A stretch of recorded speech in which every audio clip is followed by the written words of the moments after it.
you'll get the continuous expression. But I'm not going to go through that. Okay. All right, so here's a 5-year bond, payable on November 8th, 2016. Do I hear 80? No. 80. Excellent. So, yeah, do I hear 81? Do I hear 82? Do I hear 83? I did pay off a 5-year bond. I've done this in the past. I paid off a 5-year bond just recently. I haven't had anybody forget yet, for what that's worth. Anyway, so do I hear 81? Do I hear 82? Do I hear 81? Do I hear 80, 50? 80, 25. 80, 25. Very good. Do I hear 80, 80, 30? 80, 30? 80, 26. 80, 27. Okay, going once, going twice, sold for $80.20. 25 cents, beg your pardon. Thank you. And remind me of your name? Garrett. 2 R's. 2 T's. Very good.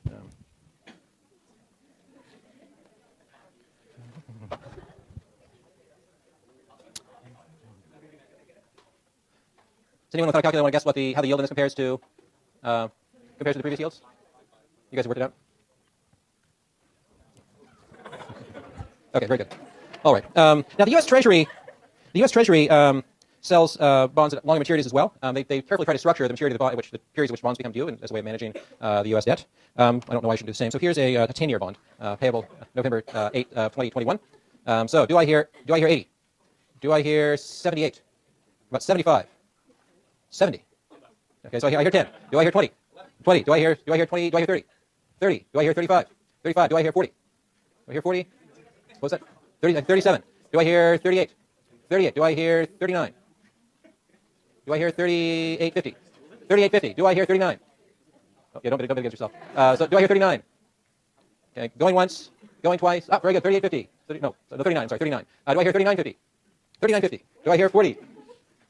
Do I hear 40? 40. Do I hear 41? 41. Do I hear 42? Do I hear 41, 50?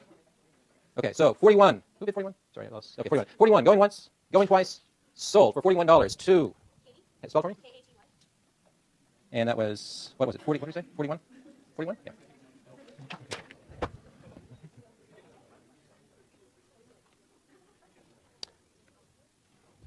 Not bad. 9% return on that long-term investment. Excellent. Okay. Yes. That is an excellent question. So these are all, and that's an important risk. Not one that has to do with this transaction particularly at all, but any investment you make at a fixed interest rate like this is going to have a feature that you're exposed to the risk that there will be a large inflation in the future.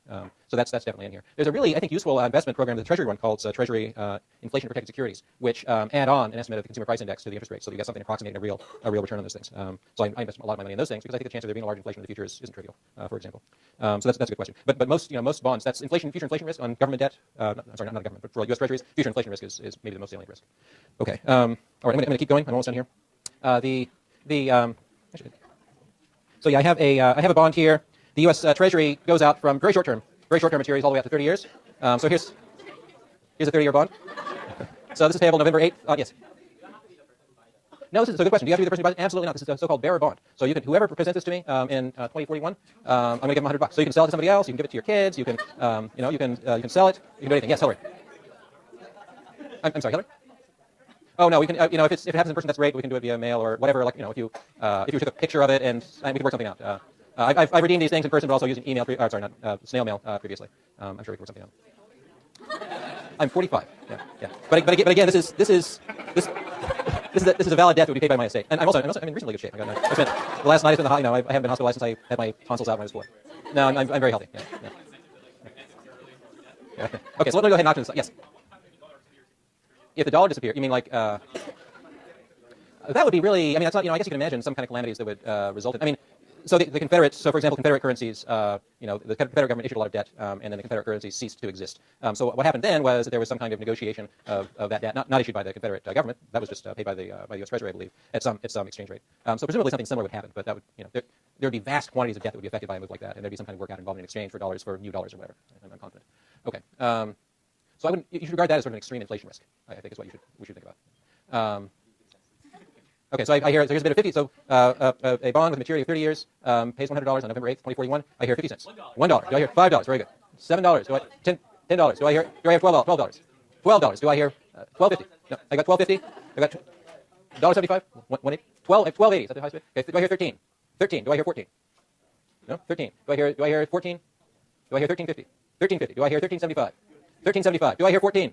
14. Do I hear 15? Do I hear 15? 14.50. Do I hear 15? Do I hear 15.50? 15.50. Do I hear $16 for this $100 bond? Do I hear 15.75?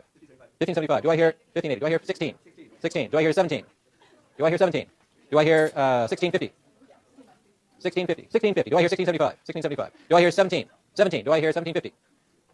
Do I hear 1725? Oh, 1750? Okay, 1750. Do I hear 18? 18. Do I hear 1850? 1850. Do I hear 1875? 1870. Do I hear 19? 19. 20. I have a bid for 20. Do I hear 21? Okay. Going once. Oh, 21. Okay. Do I hear 22? 22. Do I hear 23? Do I hear 23? Do I hear 24? 25. I have a bid for 25. Do I hear 26? 26. Do I hear 27? Do I hear 27? Okay. 2650? 26. You're bidding against yourself? You're bidding against yourself? Yeah. Okay. I think that's right. Do you have 26? Okay. 2650? All right. Do I hear 27? 27. Do I hear 28? Okay. Okay. All right. 27. Going once. Going twice. 28. Okay. Do I hear 29? Do I hear 29? Okay. 28. Going once. 29. Yeah, 29. Do I hear 30? 30. Do I hear 31? Do I hear 3050? 3050. Do I hear 31? 31. Do I hear 32? 35.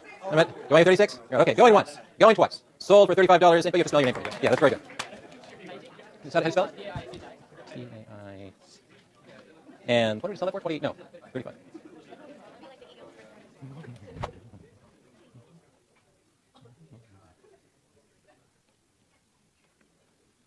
Okay, yield of 3.5%. Actually, still really not bad for a long-term bet like this. Okay, that was great. Thank you. I should have done a Dutch auction on that last one, though. All right, so what I'd like to do now is, have you look at these numbers. Again, we're sort of interested in the pattern of yields here. And but rather than using data from this little experiment, I'm going to go ahead and show you some data from a somewhat thicker market, namely the market for U.S. Treasuries. And so here's a similar-looking graph of yield data for U.S. Treasuries. These are data from Monday, or November 1st. Sorry, it's Tuesday of last week when I collected these data. And you can see we've got the same kind of idea here. This first column is the maturity of the instrument. The columns are different, what happened in different years. So this most recent data is from this Monday. You can see the yield on a U.S. Treasury obligation with a maturity of 1 month as of last week was 1%. The traders actually care about more digits than these, especially if it's short maturity things, but just the two of them here. And it sort of steadily increases out to the 30-year, like the 30-year debt we just did. So the U.S. Treasury offers 3%. I offer 3.4%, it looks like. Not too bad. There's some interesting stuff here and what's happened over time. Yeah, Scott. What's the point of buying a 1 or 2 month bond right now? That's a good, because the interest rate is so low, you mean? Yeah. Yeah. Well, the Treasury, so the real question is what's the point of buying one? So the Treasury is issuing these things because it needs money to pay its obligations. The point of buying it, even at a zero interest rate, is a good and interesting question that we haven't had to face until sort of recently. The answer has to do, again, with risk. And the idea is that U.S. Treasuries are the safest investment you can possibly make. And so, you think about what you do if you had $100 you wanted to invest. Well, 1% return isn't very good, but what are you going to do with it instead? You could, look. Yeah, sorry, thank you. Yeah, actually, that's right. It's 100. Yeah, it's 100%. That's right. Yes, it's effectively zero, or very close to zero. So why would you do that instead of shoving the money in your mattress? Well, it's again a question of risks. Putting it in your mattress is actually riskier in this case than the U.S. Treasury thing is, because your house might burn down, somebody might come steal your money. If you're a large bank and don't have attractive alternative investments, the large banks in the U.S. have been soaking up huge quantities of cash because after 2008, they're terrified of the risk that they're going to lose, a large part of their capital. So they're taking all the Treasuries in effect, printing a lot of money, turning around, giving it to largely to banks in order to stimulate the economy. The banks in turn are investing in U.S. Treasuries because they want to have a really extremely safe investment. And you can see some huge differences here across these years. So the short-term rates here right now are like 100%. Before the financial crisis, 3.7%. And so here's a picture of the different yield curves. So this is maturity on the horizontal axis, and the yield is on the vertical axis here. And so the blue line up there on top, that's kind of like back when things were normal. Yeah. It's set exactly the way we do it in class. The rates are set at Treasury auctions that are conducted they're done electronically now, but otherwise the format's basically what we've been doing in class. Yeah. So anyway, the blue is back when things were kind of normal, and you can see there's an increase in rates over time, or more or less. There's a funny little hiccup there right at the beginning. But in November 1st, 2007, we have what used to be a kind of normal-looking yield curve, and then the crisis hit in 2008. And you can see long-term rates in 2008 is this green line here. Long-term rates didn't change very much then. They were along the same thing, but people were buying Treasuries because it was perceived as maybe the only safe investment. People saw these other large financial institutions and their debt suddenly AIG, folding up, and Lehman Brothers and so on. So people really demanded a lot of Treasury debt. That's in the price of Treasury debt very high, and so the yield's very low. And it hasn't really recovered. Anything, there's a little bit, yields have actually fallen a little bit since 2008 for very short-term debt. In the long term, so what this is telling us is something about risks that people face over some period of time. And the period of time here where there's a big deviation from the way it used to be is like the next 10 years or so. And then bond markets are saying, well, there's not very much variation here, so their assessment is that the risks 10 years out and beyond are minor compared to the sort of risks that are being faced here in the next 10 years or so. That's one way to read this chart at least. Okay. All right. I want to say a couple more things about bond markets. And I want to say something specifically because risk is what's important here. So I want to say something a little bit specific about risk as well. And to that end, I sort of am a little bit worried to try patience here. But what I want to do is actually auction some more bonds. So, but there's going to be a twist. So I have here some other bonds. These are bonds which all have a maturity of 1 year, so they're payable November 8th, 2012. But I'm going to do something a little bit different than what we did previously. And in particular, here's how I want to arrange this. What I'll do is I'll auction off the bond just the same way we did the others. And then today or Thursday, you can bring me a check for the bond, and I'll take your check and I'll deposit it. And then a week from today, what I'll do is I'll take out.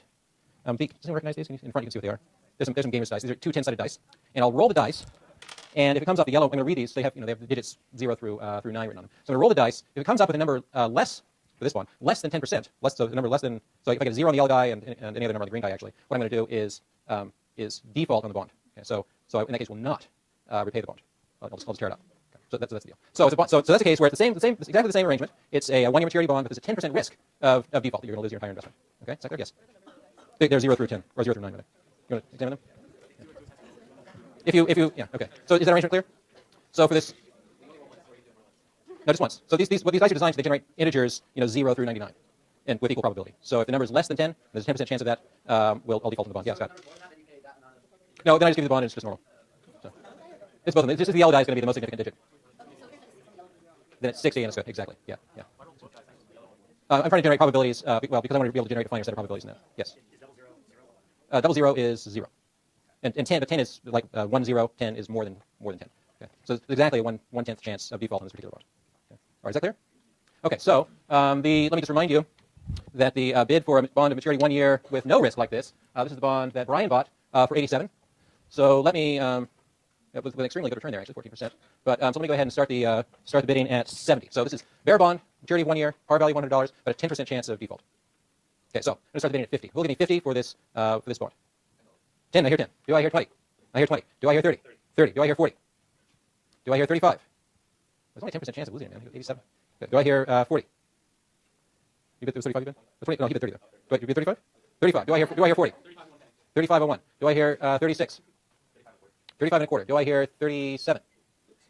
Do I hear 30? Sorry. Do I hear 30? You bid 35 and a quarter. Do I hear 35.50? 35.50. Do I hear 36? 35.75. Do I hear 36? 36? No, 35.75. Do I hear 36? 36. Okay. Do I hear 37? 36.50. Do I hear 37? 37. Do I hear 38? 37.50. Do I hear 38? 38. Do I hear 38.50? 38.50. Do I hear 39? 39. Do I hear 40? 40. Do I hear 45? 40.05. Do I hear 41?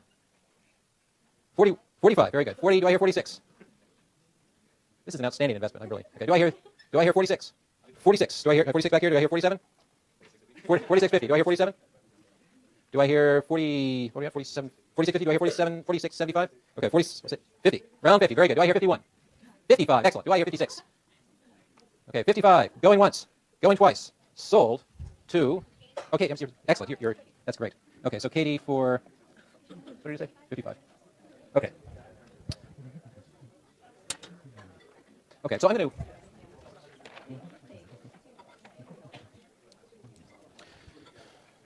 Okay, so the price the Katie just bid for this at 55 contrasts sharply with the 87 that we were willing to pay for the exact same instrument, but with 10% less risk, if you like. I still think Katie got a great deal, actually. Good job. You guys are very risk averse. I'm going to actually one more bond with a 1% chance of default and see what happens, and I'm going to stop using up your time this way. Okay, so here's a bond, 1% chance of default. Maturity is the same as before, November 8th, 2012. And there's a 1% chance of default. So the only way you'll lose your money is if I roll double zeros on this pair of dice. Okay. Is that arrangement clear? So 1% chance of default relative to the other debt. Okay, so. Notice that this should be more valuable than the one we just sold. So I'm going to begin the bidding at 50. Do I hear 50? 1 year, same as before. Do I hear 55? 75. Very good. Do I hear 80? 80. Do I hear 82? Do I hear 80? Do I hear 81? 80, 50? 80. Okay, 81. Do I hear